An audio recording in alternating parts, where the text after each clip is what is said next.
Salade de pate, tsotra kely fa mipasse, masiro fa tsy dégueulasse. Tsy mandany vola ho atsika zatra miafy, sarotra fa mora ho atsika malagasy.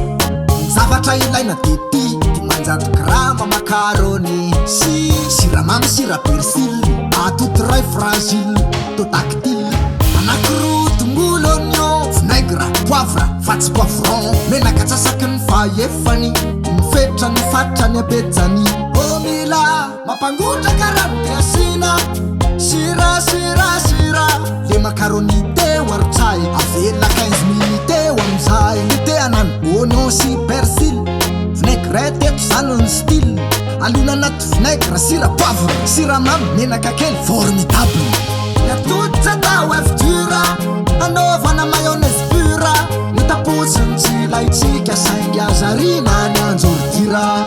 Apina sira sy vinaigre apatsiro azy, ohatrany hoe fromage. Arotsaka tsikelikely jiaby, anjaranao no manao réglage.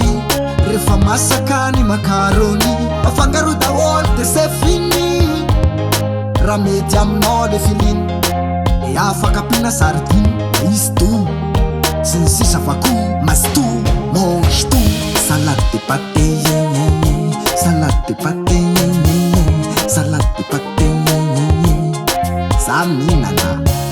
Salade de pate, salade de pate, salade de pate, raha efa mihinana.